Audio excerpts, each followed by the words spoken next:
Olá pessoal, tudo bem? Meu nome é Thiago, porque sou dos sócios aqui da Capitalismo, que é minha empresa de análise e recomendações de investimentos, e hoje vamos fazer mais um vídeo da nossa série Comprar ou Vender, onde nós vamos falar de três empresas, três ações que eu pedi para o pessoal da análise trazer algumas informações, tanto com uma visão mais de médio e curto prazo, como uma visão de longo prazo. Hoje a Cielo, Cogna e IRB, que são ações, vamos dizer assim, um pouquinho polêmicas, ou bastante polêmicas.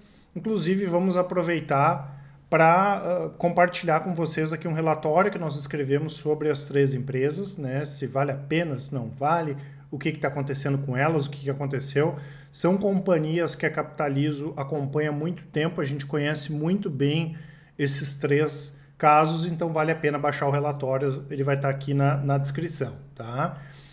Começando aqui com a Cielo, pessoal, que talvez dentre as três empresas tenha sido o caso mais fácil assim para o pessoal da análise conseguir avaliar para sair, porque foi uma empresa que o mercado dela mudou demais, É uma empresa que ela sempre foi líder de mercado, não é esse o problema.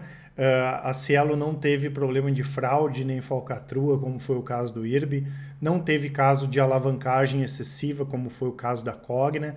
Essas empresas de adquirência são empresas enxutas, são empresas altamente rentáveis.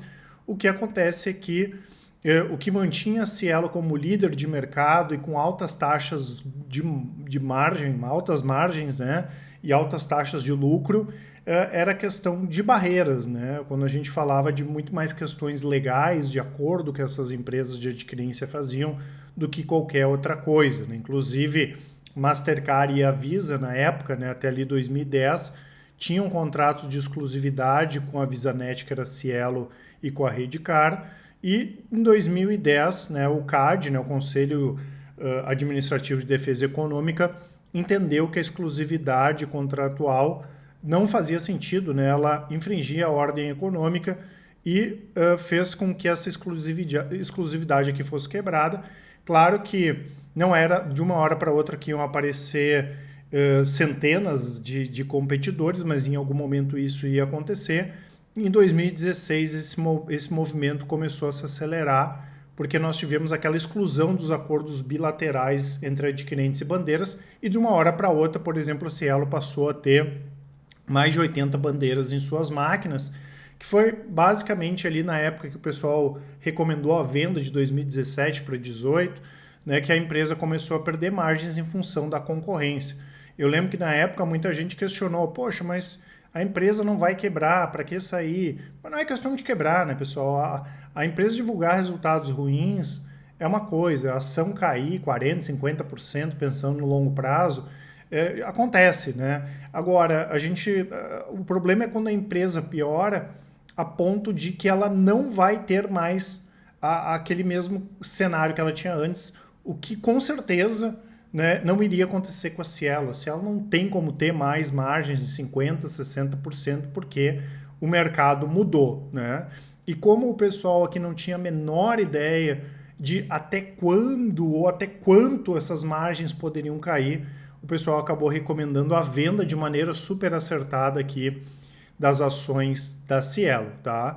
Aparentemente, pessoal, quando a gente pega já os últimos resultados, e entendendo sobre o mercado de atuação da empresa, o pior já passou, E hoje, quando a gente olha em termos de dividendos, olha em termos de múltiplo, faz sentido, para quem gosta da empresa ou quem vendeu lá em 2018, 2019, começar a olhar para a Cielo aí novamente. Então, uma empresa que volta ao radar, justamente em função dessa melhora, ou dessa parar de piorar das margens da companhia. A concorrência, a gente viu, ela é muito grande, mas a Cielo conseguiu manter a sua posição, e talvez 20% até 25% seja uma margem aí bastante aceitável. Com isso, ela continua lucrando e continua pagando bons dividendos. E como o preço da ação caiu pra caramba, vale mais a pena comprar hoje do que aí há 2, 3 anos, quando a ação estava custando mais e o resultado estava deteriorando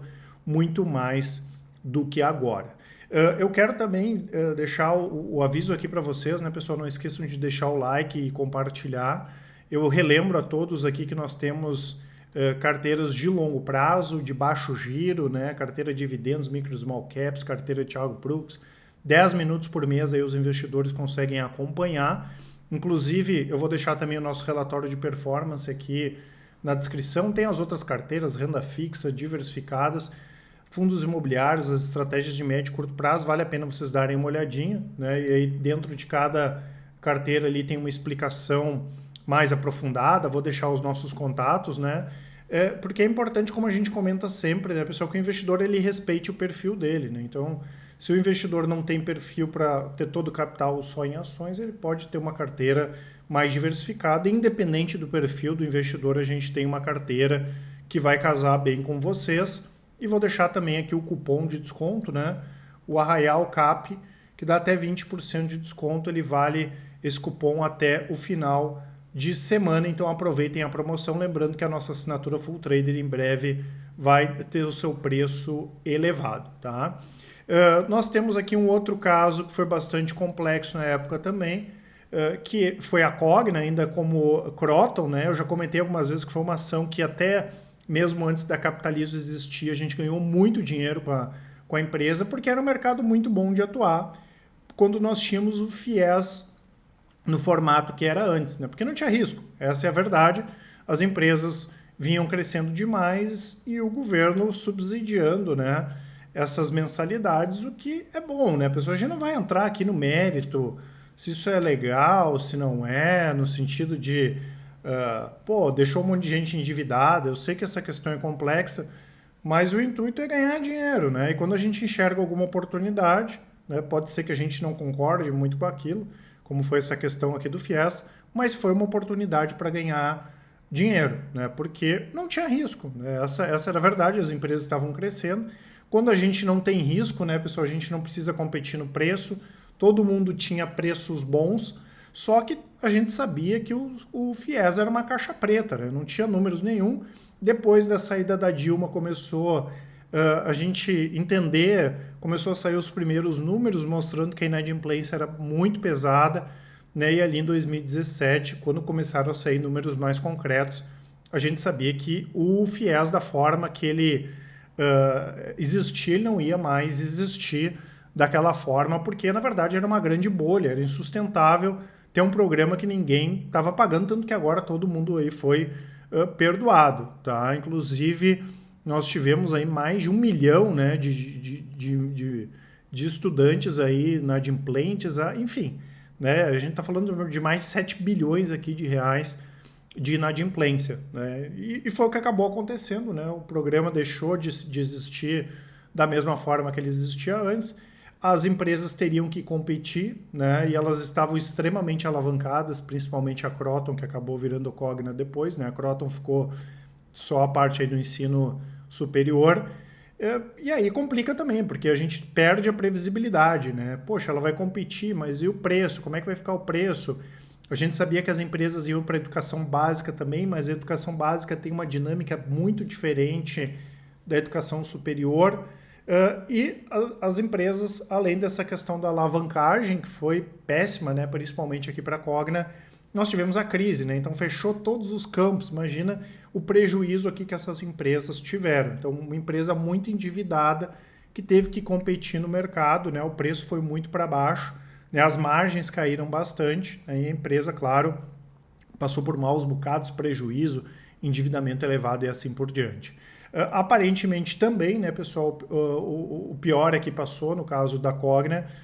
Claro que ela, dentre as 3 empresas, junto com o IRB, é aquela que tem uma situação financeira mais complicada e tem um endividamento maior, né? Então, ela é um elefante branco no sentido de dizer que ela pode demorar mais para engrenar do que as outras empresas. Claro que se volta um FIES da forma que era antes, que é difícil, mas seria interessante para a empresa.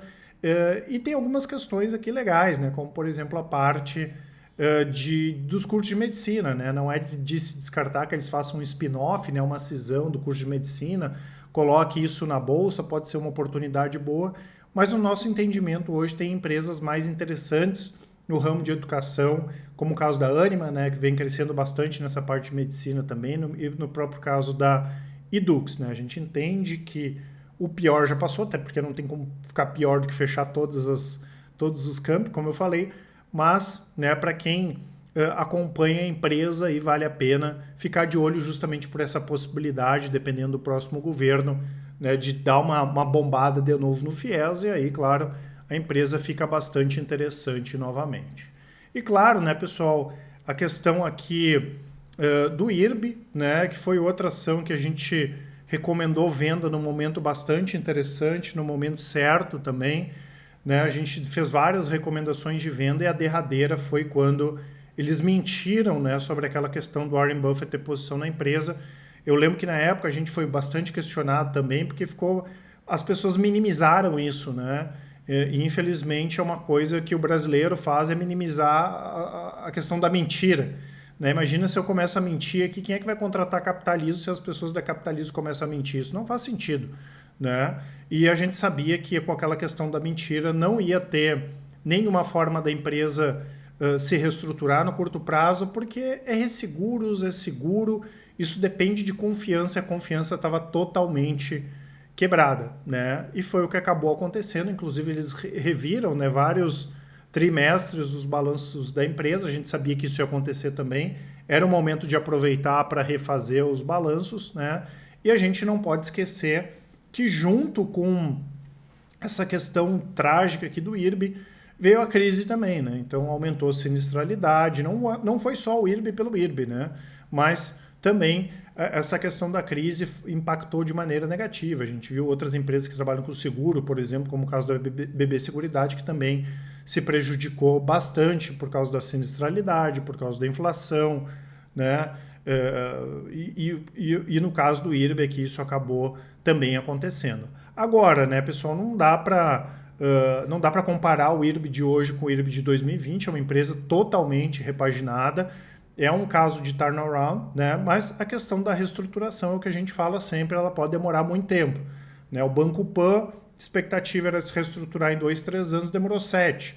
Então o IRB pode demorar também, mas operacionalmente é uma empresa boa, tá? E existe sim a chance aí da empresa se recuperar, mas infelizmente não tem nem como cravar qualquer data, não tem como projetar dividendos, não tem como projetar lucro, porque nem a empresa está divulgando nada ainda, né? Então, eu já comentei isso algumas vezes, todo mundo que está fazendo essas projeções aí está inventando números, né? Porque se a empresa não divulga nada, como alguém vai fazer projeção, tá? E claro, existe a possibilidade, mesmo o pior já tendo passado, da empresa precisar fazer um aporte de capital, né? E aqui sim é importante a presença ou a continuidade da presença do Itaú, do Bradesco, né? Porque pode ser que a empresa lance mais ações na bolsa, né? Inclusive ela divulgou um resultado não positivo, um resultado ruim essa semana no mês aí de abril, e ela precisando captar mais recursos, lançando mais ações, né? O Itaú e o Bradesco devem participar também dessa captação. Eles exercem o direito deles para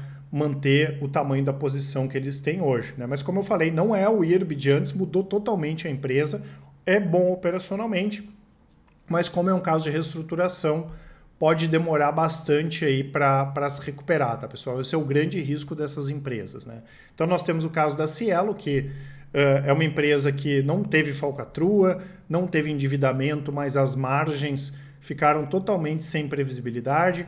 O caso da Cogna, que o principal foi não só o FIES, mas o endividamento excessivo da empresa, né? E claro, a questão da crise é a mesma coisa, o IRB, né? Que teve essa perda de confiança total com o mercado, teve revisão dos resultados, conseguiu, né, de forma bastante positiva captar quase 5 bilhões de reais, com um esforço gigantesco da nova administração, mas como é um caso de reestruturação, isso pode demorar bastante, né? E antes de falar aqui da parte dos gráficos, né, pessoal, lembro que a gente tem as estratégias aí de médio e de curto prazos, né? Como, por exemplo, o swing trade, operações de 2 a 10 dias, 10 minutos aí por dia vocês conseguem acompanhar, e o rastreador, que é a nossa estratégia-chefe aí de médio prazo, operações de 3 a 6 meses, também 10 por dia, 10 minutos por dia vocês conseguem acompanhar, tá? Em termos gráficos aqui, a Cielo é que está mais bonita das três, né? Ela rompeu essa tendência de baixa aqui, que foi uma baixa de mais de 90% desde 2017. Lembrando que nós recomendamos a venda da Cielo no longo prazo, lá na casa dos R$20 né? Nós temos também aqui a Cogna, que está em tendência de baixa, né? A gente também recomendou há bastante tempo aqui venda da empresa, né? Faz tempo que a gente não faz operação aqui, que foi a que a gente recomendou, lá na casa dos 18, 19 reais com o preço de antes. Hoje está R$ 2,00 e está em tendência de baixa. Nada a se fazer aqui em Cogna, a não ser que ela rompa aqui esse canal de baixa para cima. Pode dar uma possibilidade aí boa de compra em Cogna, mas nesse momento não, tá? E finalmente aqui o IRB, a mesma coisa, né? A gente tá esperando já algum tempo aqui para fazer uma operação nessa nossa estratégia de médio prazo rastreador. Nós tínhamos recomendado a venda do IRB aqui em cima pelo rastreador e aqui foi o dia da mentira, né? Que a gente recomendou venda também, mesmo naquele dia a ação tendo caído bastante, né? Muita gente falando, mas já está caindo 15%, não dá para vender. Depois de cair 15%, caiu mais 87%. Então não tem essa, né, pessoal? O que a gente tem que ver é o que está acontecendo com a empresa e não tinha sentido nenhum ficar posicionado no IRB aquela época, né? E também está dentro de um canal de baixa que não tem o que fazer nesse momento, a tendência baixista, pensando no médio prazo, a mesma coisa que a Cogna, né? Virando ali para cima no canal, né? É uma boa oportunidade de compra. Então, pensando no médio prazo, o IRB Cogna é deixar cair nesse momento, pelo menos as empresas darem algum sinal de vida, né? E no médio prazo, para quem tem Cielo, não tem motivo para venda nesse momento, já que a tendência é altista. Tá certo, pessoal? Não esqueçam de baixar o relatório, vai estar aqui na descrição, assim como os nossos contatos. Qualquer dúvida aí nós estamos à disposição. Grande abraço e ótimos investimentos. Até mais!